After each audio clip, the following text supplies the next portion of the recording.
our website has become #1 raw foods website on the planet in terms of popularity, according to the all the rating systems on the net. Why? I think because people are sick and tired of the bullshit that's getting spread around the raw food scene or the health food scene.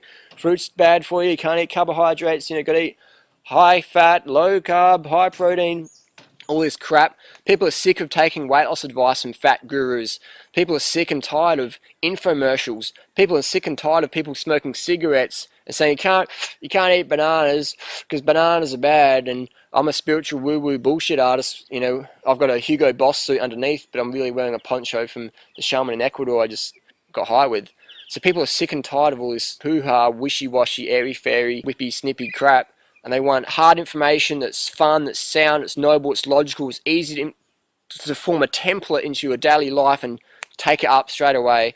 1, 2, 3, 4, 7, 10, 15 bananas, eat them, go. Hungry, do it again. Eat some fruit, eat your greens, boom, loving it. Get your sleep, water, sunshine, exercise, fun. People want that, they're hungry for that. Then again, you've got the other side of the circle where you got people go, oh, I don't want that because that's... No, I want to buy supplements and all these crazy things and live on supplements rather than just take 1 or 2. They want to I want to live on them. I want to have a cabinet full of them. People come around and go, look at my supplement range from such and such. So we're into giving tough love, hard truth, honest stuff, being noble, upfront, transparent, helpful. So I think that's why we're becoming #1. And Fred Patnard said it a few years ago, so you guys are going to go big, man. I was like, really? And he's like, yeah. And it's happening. So... thanks, Fred, for the slap on the back. It's growing every month. I just topped out my Facebook profile. She's got a second one up, and it's YouTube. It's just in the last month, it's just gone whoosh. So people are hungry for the information. Blogs just whoosh. So it's getting bigger and bigger every month. How big is it? Maybe we're reaching maybe 40,000 people a day. You know, I'm getting more emails than I can keep up with. You know, I try and get them all answered, but so if you've got any emails waiting, but I like to get everything back to people, so it might take a while, but it gets done. Well, it's funny, it's the same people saying, don't criticise me, you're attacking. And it's like, hang on, aren't you criticising and attacking me? Don't judge people, you're self-righteous. Aren't you judgmental and self-righteous in saying that? I encourage people to criticise, verbally attack, not to physical violence. Judge, critically think. The ability to critically think has been lost in our society, especially in the health food movement, where all these spiritual woo-woo bullshit speakers get up on stage and go, no judgment, brothers and sisters, hands in the air, kakawi wowie, no judgment. The Durianrider, I'm going to sue your ass if you give me crap. You know, that's the reality of the situation. Basically, I'm not out here to make friends, so I don't really care who I offend. I'm out here to tell people what they need to hear versus what they want to hear.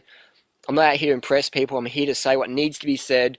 No one's doing it in the format I'm doing it, so I'm like, hey man, I'll do it. I've got a big ego. I've got a loud mouth. I can run fast. I'm a kickboxer, whatever.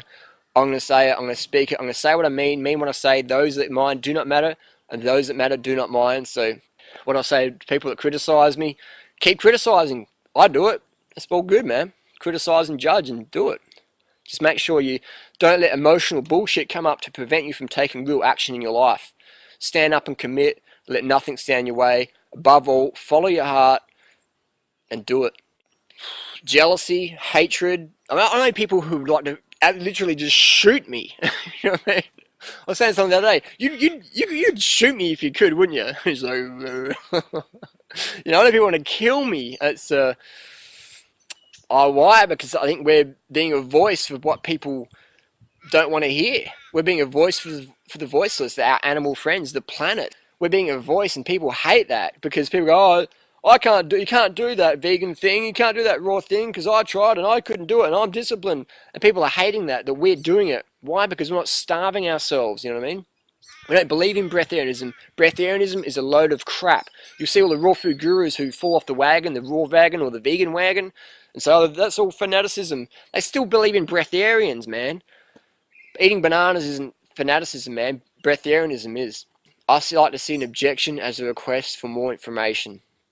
So when someone objects, I'm like, here, more info. You know, you might not want it, but you're going to get it from the DR. Well, currently I've got 2 lawsuits against me. I've got one in the mail from David Wolf and Victorious Kovinskas from the state of Hawaii. So I've got California law and Hawaii law. I should do a doco, Hawaii 5-0 or something like that.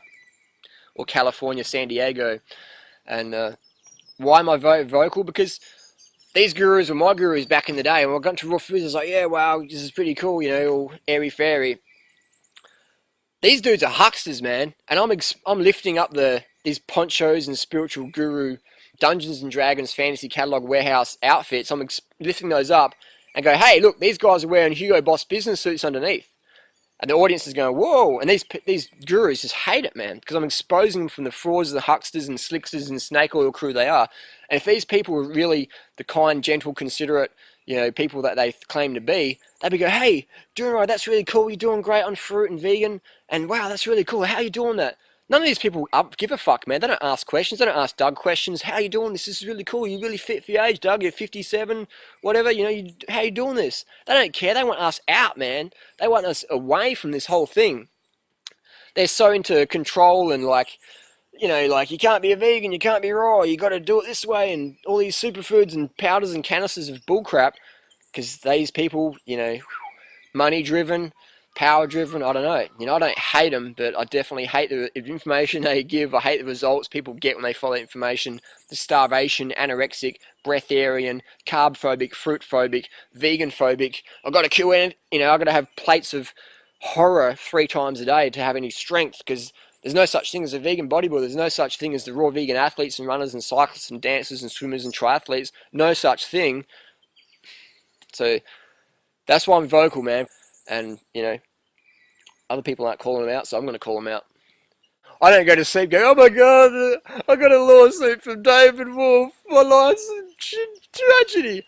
I like, I find it entertaining because it's good, because it exposes what these people's intentions are. So I'm all about transparency. It's all fun, man. It's all good. It's just the internet. It's just, you know, information. I don't take it personally. I don't lose sleep over it. I'm not stressing out. And, you know, I know they are. I know David Wolf had a personal bodyguard with him the whole Australian tour, and the information was strictly that Durianrider is not allowed in any of. They had a photo of me apparently, and I'm not allowed to any of Dave Wolf's talks. You know, it's like, because apparently I threatened his life, which is bullshit. I wouldn't hurt Dave, man. Like popularity, I mean, a lot of people. I'm getting emails, like confidential emails. People say, well, you know, I'm glad you're speaking up, Harley, because this happened to me. You know, such and such did this to me. You know, I was sexually harassed by such and such. I'm owed money by such and such. Got bad advice from such and such. I lost my teeth following such and such advice. I'm fat because I'm such and such advice. I've got a drug addiction now. You know, I'm back on drugs, or, you know, things like that. So it's popularity, you know, good, because I've finally got someone, a whistleblower in the community, who's. I'm over people saying, oh, well, professionalism, yeah, professionalism. Like, fuck professionalism if people's health's going down, man. Speak up. Be honest, truthful, noble. You don't have to punch people in the face, but you can be punchy in your communication style and get information out there, you know what I mean? So that's what I'm doing. I'm not going to wait for anyone else to do it. I'm going to go, boom, that needs to be filled. I'm in the gap, I'm filling it, and it's doing great. But as long as I've got enough money, I don't need more money, man. I need to help more people. So if I've got enough money for my bananas and a bike tire and a sleeping bag and a tent or whatever, I'm good. I don't want to have a lot of money, but I want to have a massive impact, and I'm having that now. So how do I feel like the role? Outspoken war anarchist? Great. I love it, man. Because it gives me purpose every day. Helping people, helping the animals, helping the planet. Awesome. Help the gurus help themselves.